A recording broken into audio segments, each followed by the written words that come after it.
पाकिस्तान की पहली महिला प्रधानमंत्री बेनजीर भुट्टो जब रावलपिंडी में एक चुनावी रैली को संबोधित कर वापस लौट रही थी। ये वाकया है 27 दिसंबर 2007 का। समय करीबन 3 से 4 बजे का रहा होगा।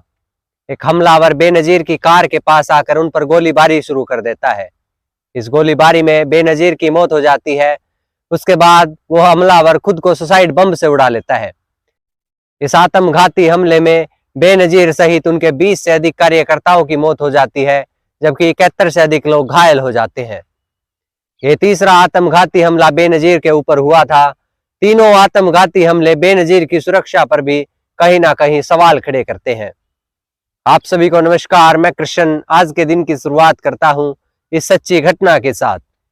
पाकिस्तान के प्रधानमंत्री पद पर बेनजीर भुट्टो 2 बार चुनी गई। इनका पहला कार्यकाल 1988 से 1990 तक और दूसरा कार्यकाल 1993 से 1996 तक रहा। पूरब की बेटी के नाम से जानी जाने वाली बेनजीर भुट्टो किसी भी मुस्लिम देश की कमान संभालने वाली पहली महिला भी थी।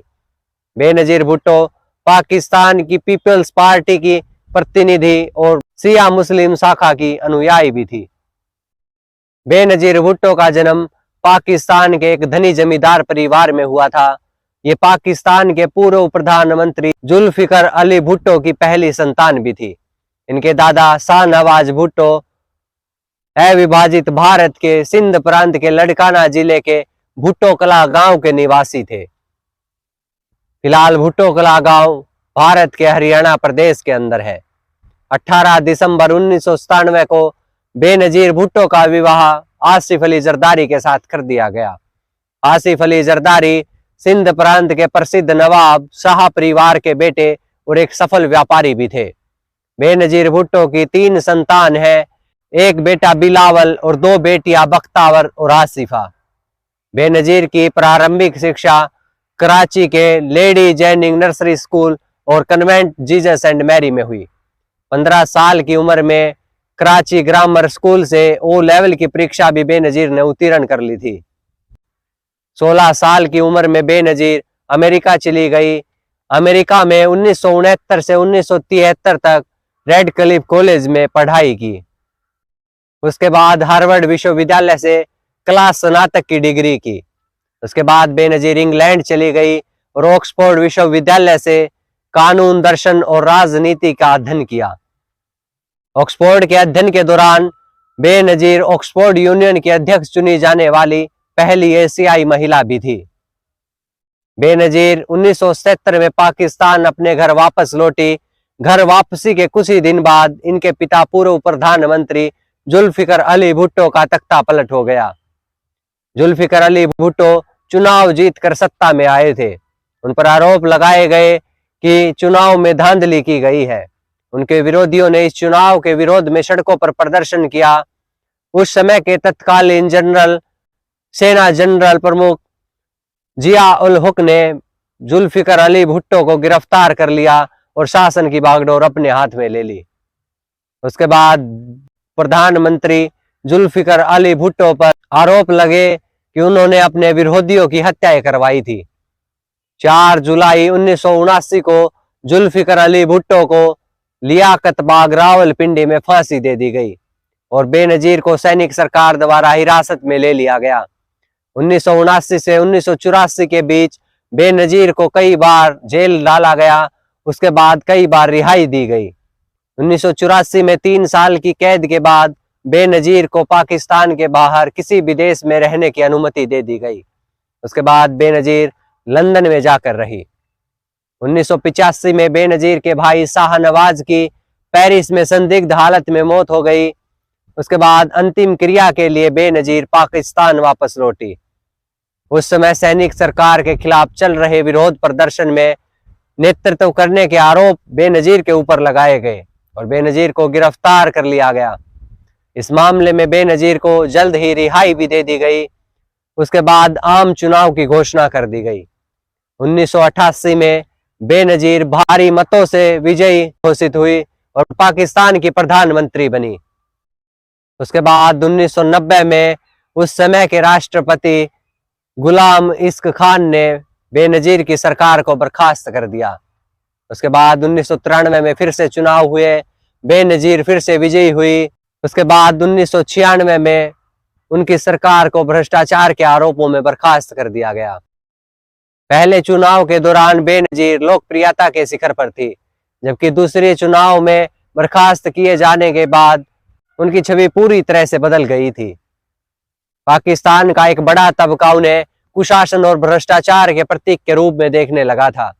विश्लेषकों के अनुसार बेनजीर के पतन में उनके पति आसिफ जरदारी का हाथ रहा, जिन्हें भ्रष्टाचार के आरोपों में बाद में जेल भी जाना पड़ा था।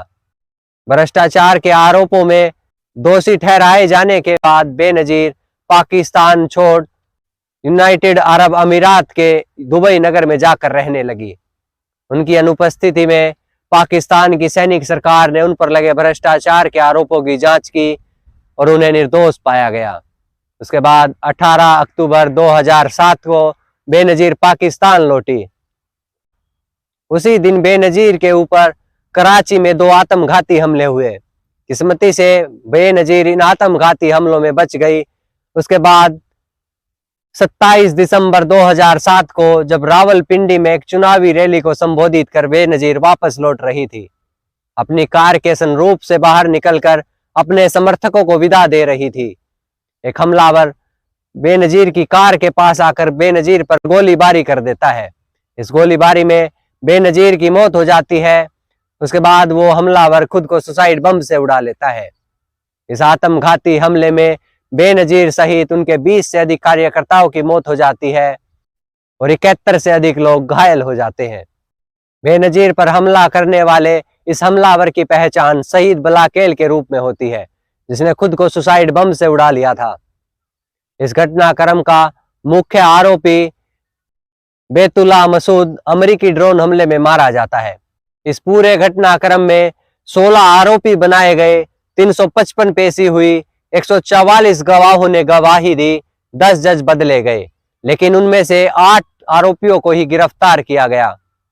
इस हमले के 5 अन्य आरोपी नादिर खान, नसरुल्ला, अब्दुल्ला उर्फ सद्दाम और फैज मोहम्मद भी अलग अलग मुठभेड़ में मारे गए।